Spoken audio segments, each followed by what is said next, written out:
The Chicago Bears made their move in officially bringing in Shane Waldron as the offensive coordinator for the Chicago Bears. On today's episode, we're going to look at immediate changes he's going to bring just by the nature of being that OC for the Bears. We're also going to talk about Zac Robinson being listed as the runner-up to Shane Waldron, and could he end up joining the offensive staff for Waldron as he comes over to the Chicago Bears. Plus, the Bears have interviewed another candidate for their defensive coordinator position and a little bit of mailbag, all that and more, right after this. You are now tuned in to Chicago Bears Central, your number one place for all Chicago Bears news and content. What's going on, Bears fans? Welcome to another episode of Chicago Bears Central, your number one spot for everything Chicago Bears related. I'm the host here, Haize, but more importantly, you guys can follow the channel at Chi Bears Central on every social media platform we happen to be on. With that being said, let's go ahead and get into the content. So Shane Waldron is coming in for the offensive coordinator position for the Chicago Bears. He's coming from that Sean McVay coaching tree that we know that the Chicago Bears were really looking at almost exclusively. There were some candidates outside of that with the ones that they were interviewing. But what changes is that going to make for the Chicago Bears? And no, we're not talking about the quarterback position and situation with Justin Fields, Terrell Williams, Drake May. We're not talking about that. We're talking about the stylistic changes that are coming to the Chicago Bears with Shane Waldron. And one of the first ones is the Bears are going to play under center much more. If you guys have been here for our live streams and things like that, we've often talked how much the Chicago Bears played in the shotgun. When you look at it, the Chicago Bears, we didn't play much under the center under Luke Getsy. We were actually 24% of our offensive snaps were under center for the Chicago Bears, and that ranks 24th in the NFL. The Seahawks, on the other chance, were 31% under center, which was 14th in the NFL. Just those 7 percentage points changes that drastically, and that's what you have to look at when it comes down to it. Also, when you look at the McVay coaching tree, the Rams were under center 38% of the time last year. That was one of the highest rates in the NFL. The Seahawks ranked 11th in rushing for rushing under center as well, and that's something that we didn't do a lot. The McVay coaching tree and scheme actually works really well in the rushing game, so we can expect our rushing game, which is already one of the best in the NFL, to maybe even get a boost in that as well. So our pass rate under center was 6.9%. And so when you hear, well, that was with the Seahawks, and so when you hear that doesn't sound too bad, right? But the Bears had a negative 22.6 pass rate over expected when we were under center. So again, the Seahawks were less predictable, and that is one of the things that was the most glaring with Luke Getsy's play calling, is that it was extremely predictable. So yes, while we are going to have a run game, we should be able to have more success passing wise as well, and we're going to pass more early on downs. The Seahawks were ranked 9th in pass rate over expected on all snaps at 1.76%. The Chicago Bears were ranked 30th at 4.48%.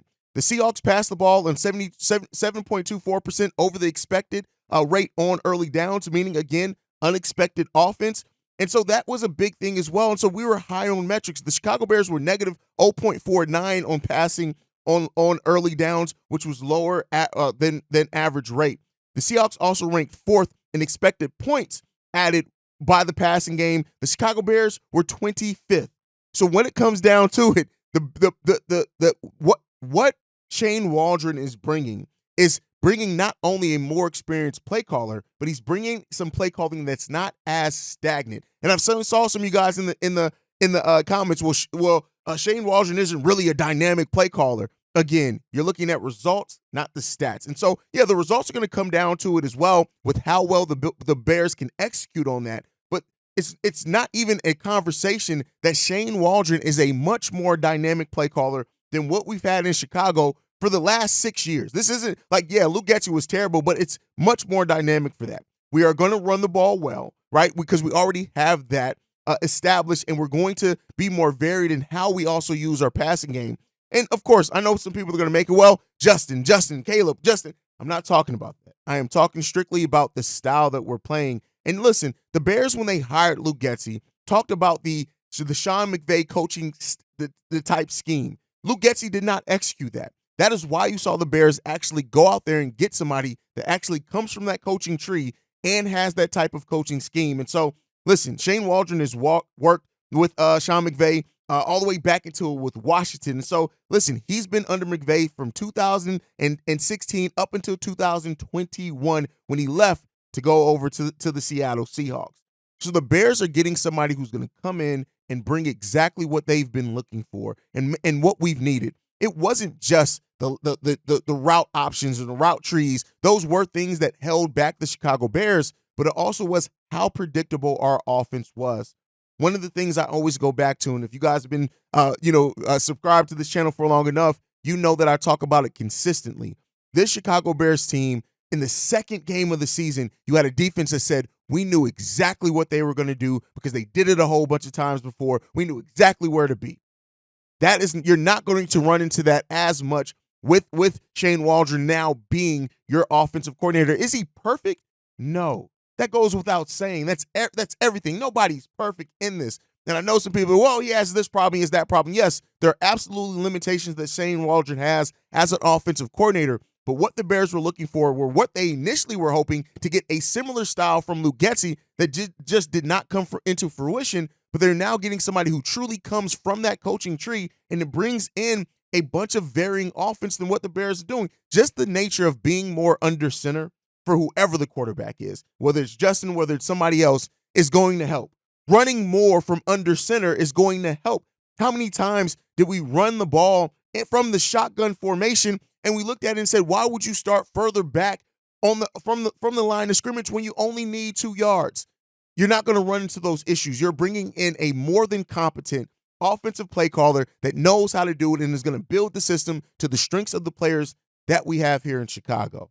And, how much success we're going to have in that depends on what Ryan Poles and Kevin Warren do with the roster as well in the draft, who the QB is, and those type of things. But locking in Shane Waldron early was one of the best things that the Chicago Bears have done. And so with that said, it came out yesterday that Zac Robinson was the runner-up to Shane Waldron in doing that. And again, Zac Robinson is somebody who his entire coaching career has been under Sean McVay as well. And he's been there since he was the assistant quarterback coach in 2019. And he got promoted up to the passing game coordinator in 2022. So this is another guy who worked his way up. And so right now there's that speculation going on. Could Robinson end up being the either passing game coordinator or quarterbacks coach or both for the Chicago Bears and joining Shane Waldron's staff? Keep in mind, these guys have been on the same staff before. They're familiar with each other. That language would be the same. They come from the same coaching tree, the same coaching philosophies, things like that.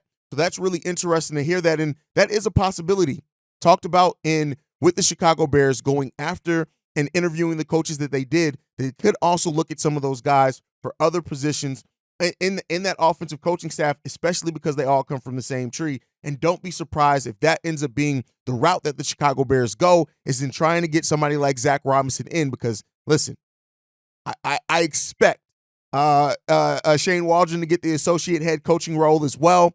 And if anything does happen with Matt Eberflus, he could be next up for a head coaching position. So Zac Robinson could naturally follow that progression line into offensive coordinator by coming here to the Chicago Bears. Now, that's not reporting. That's speculation on my part, just kind of trying to read a little bit through the tea leaves and things like that.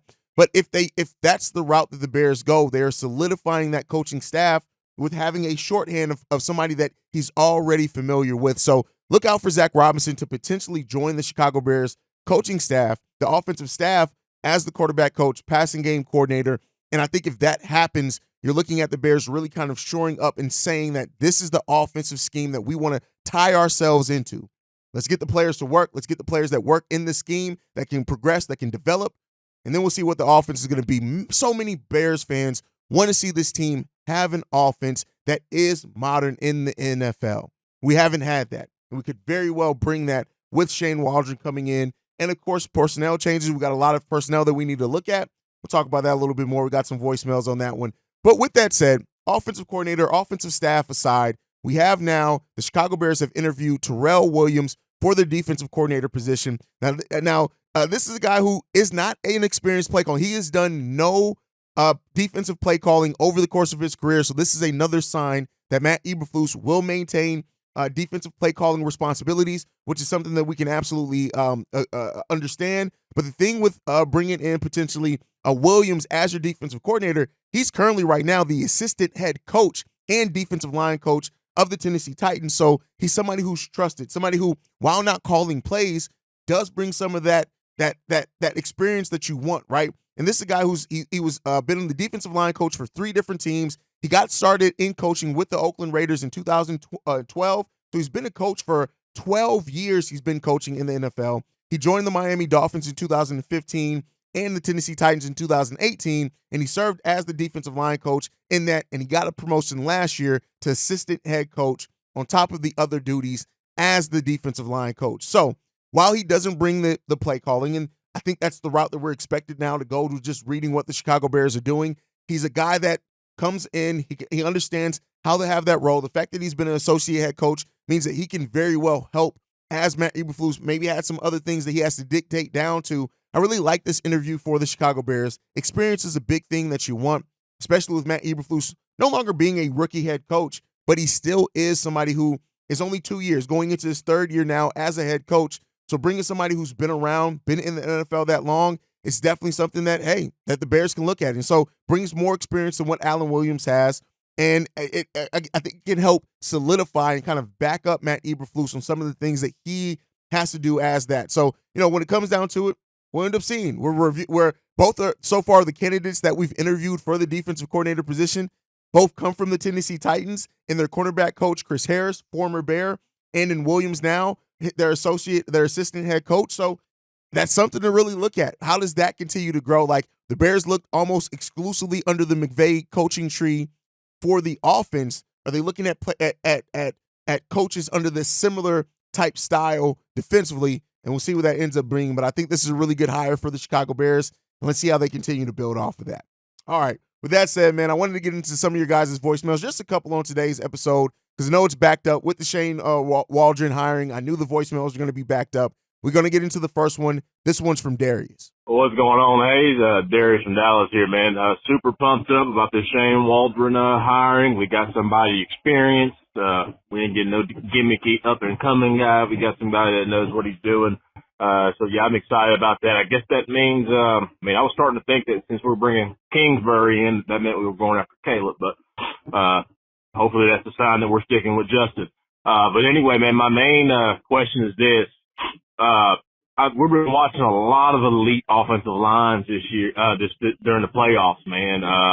Looking at Detroit, looking at San Francisco, and I just can't help but think, man, if we had a solid left tackle, because it seems like that's the start of offensive line dominance. It's having you that staple left tackle guy like Detroit has, like San Fran has. And I just wonder, let's just hypothetically, if we're sticking with Justin, what do you feel is more beneficial to him, man? Having an elite offensive line or, having weapons? And I say that to say, man, shouldn't we just go left tackle?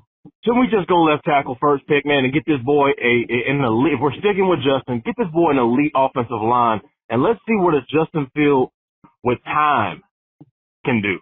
I'd be out here watching these sorry-ass Cowboys in Texas. I do remember when Dak and Zeke's rookie year was here, man. Dak had that elite offensive line. We all know Dak's not a good fucking quarterback, but he had that elite offensive line, and I just remember him having 5-7 seconds to throw. And he ended up having like some MVP caliber rookie year. I think Justin's way more talented than that, man. You give Justin time to throw, he's going to make these receivers that we already have great, I feel like. I know you want Marvin Harrison. You make that very clear, Haize. But I just want to know, man, do you think it'd be more beneficial to get him that offensive line so we can have something like what Detroit has and what 49ers have, where they're making these mediocre quarterbacks look great? Jared Goff is not that great. Brock Purdy's not that great. Imagine if Justin Fields had that offensive line, how unstoppable those teams would be with Justin Fields. But just let me know what you think, man. I'm all for left tackle. Give me that boy out of Penn State or that boy out of Notre Dame first round, and we'll just go best player available with that second pick, whether it be an edge or a wide receiver. That's my opinion. I know you want Marvin Harrison by any means, but just think for a second. What would it look like to have one of those offensive? But I'll let you, I'm sure you're going to say Marvin Harrison anyway, but I just figured I'd throw it out there, man. But check this up, bear down. Shane, great question here, right? More beneficial to get O-line or weapons, and here's what I'll say. The Bears are in a position to get both. We have 2 first-round picks, and even if we do trade down with our number 1 overall pick, guess what? We'll still have 2 first-round picks. There's no way that the Bears are walking away from this without having 2 first-round picks. And with the talent in this draft in both the O-line and the wide receiver market, the Bears could potentially do both. And then that's not even to mention if they do trade with the team and also get that team's second-round pick in this year's draft, since we don't have our own second, that can open up some more possibilities. So to answer your question, though, on what's more beneficial, I'll say probably protection to give Justin Fields more time if he is the guy that this coaching staff decides to stay with, because we've seen it. When Fields has more time, he's better. That just is what it is. It's one of the limitations, but it's also one of the things that could help his development. So I do think that O-line is a critical thing that we have to address, whether it be in the draft or be in free agency.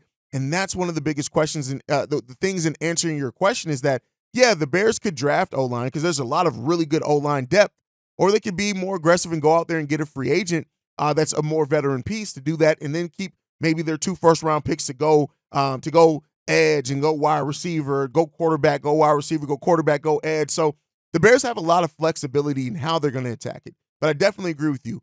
O-line has to be addressed, and not just left tackle. I get that you focus on the left tackle. You got to get the center position together, and especially because under Shane Waldron, we're going to run under center more. The center is the first person to touch the ball. The Bears have to address that. Now, there are not a lot of centers that you expect to go in the first 2 rounds of this draft. You can get a really good center in rounds 3 and 4. We did also retain Doug Kramer, so that's another guy that we know the Bears are still very high on overall there. So I think that's kind of the options that the Bears could go with as well, but they got a lot of things at their disposal when it comes down to it. Now, as far as could the Shane Waldron, I know you kind of touched on that briefly at the beginning of your voicemail, Shane Waldron and sticking with Justin Fields. Here's the thing. I say this, and I'm going to maintain this, and this isn't just to you, Darius, but everybody in the comments that are saying it like, oh, well, this absolutely means we're moving on from Justin. This absolutely means we're keeping Justin. It doesn't absolutely mean anything. As me and Bobby talked about and told you guys, the hiring of Shane Waldron actually opens it up for the Bears to maintain that flexibility. And we'll see what ends up happening with that and which way they go. But I think ultimately it just comes down to this front office has not made a decision yet. So anybody, any creative, anybody in the comments, any sports analysts that are telling you that they know what the Bears are doing, it's nothing but cap. This team doesn't fully know what they're doing. They are still evaluating all options, and I don't think they'll know for 100. Do they have maybe an ideal of which way they're leaning? Possibly. But they don't know for sure, and they won't know for sure until they work out some of these quarterbacks, especially now with their offensive coordinator, and really sit down as a coaching staff and front office and makes that decision on what they think the best route going forward is for this football team. So, and when it comes down to it as well, I'll say this. You know what? I'll say that for the next one. I'll say that for the next voicemail. With that said, thank you, Darius, for leaving voicemails. Let's get into the next voicemail. This one's from Ruben. Hello, gentlemen. Thank you. I want to thank you all for your hard work and great videos. And this is Ruben Dilworth, and I'm calling from Peru, Indiana. And Shane Waldron was my number 1 choice as OC. And let's get Kubiak as our QB coach and Greg Roman as our running backs coach. And we're cooking, buddy. And as far as the QB situation, we just have to trust Ryan Poles and not the media. I myself think it would be a waste to use the number 1 pick on a quarterback when you have so many other holes to fill. So let's do the right thing, Ryan Poles. I mean, whatever it is, whichever quarterback it is, but let's do the right thing and make the right choice. That's all I have to say. And fuck the media. Chi-town up and bear down. Thank you. Waldron hired great and filling out the staff. Yeah, and like I said, I would not be surprised at all if some of the people, won't say all, but if some of the names that we interviewed for the offensive coordinator position end up being on Waldron's staff. I think it's kind of academic at that point to expect some to realize that some of those guys are going to end up being on the staff. Is it just one of them? Is it 1, 2 of them? Possibly, but there are going to be some of those guys who end up on the staff. I'm sure Waldron is going to have some people that he wants to bring over with him as well. So be on the lookout for that to happen. But when it comes down to trust Ryan Poles on the QB situation, and that's really what it is, right? As a football fan and as a Bears fan overall, it's about what's best for the team. And that's what we've said here at Chicago Bears Central. It's about what's finding the best thing for the team overall. And so you got to come down to the Justin Fields versus Caleb Williams debate. is going to be had by Bears fans all throughout the rest of the offseason. We're not going to be able to get away from that. It's just at this point, it's par of the course. It's going to be what we see going down forever. That's it. Like until the Bears either trade or use that first overall pick, it's up until that point, you're going to get arguments from Bears fans. You're going to get back and forth. You're going to get debates. You're going to get think pieces on why this, why that. You're going to get the long YouTube comments. All that's coming. It just is what it is. It comes with the territory, but it comes down to the Bears just have to get this right, whatever it is. And we won't necessarily know what the right choice was right away. We won't know until maybe 1-2 years down the stretch. Maybe we find it out as early as this season. If we get one of those teams with, regardless of who the quarterback is, we end up making the playoffs and winning a playoff game, okay, then you can make that conversation. But we won't know 100% for quite a while after the decision's made. And like you said, it comes down to trust and Ryan Poles. They need to get this decision right. And they're going to make sure they're close to 100% on it as they can be before they make that decision. And that's what you want from your front office, is to be open to review all possibilities, all options. And we'll see where the chips end up falling. Does it fall in with Justin Fields? Does it fall with Caleb Williams? Does it fall with Drake May? Do the Bears do something completely unexpected, which is a possibility as well?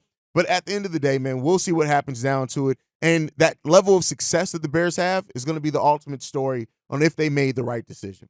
But let me know what you guys think, as always, down below. Make sure you're following the show at Shy Bears Central. You can send us any feedback, questions, comments, concerns, ChicagoBearsCentral@gmail.com. Lastly, if you want to leave a text message and our voicemail, the number to do so, 773-242-9336. We are the #1 spot for everything Chicago Bears related, thanks to you guys. And like I like to end every episode on, Chi-Town up, but bear down. Love you guys. Peace, y'all. This has been a presentation of the Break Media.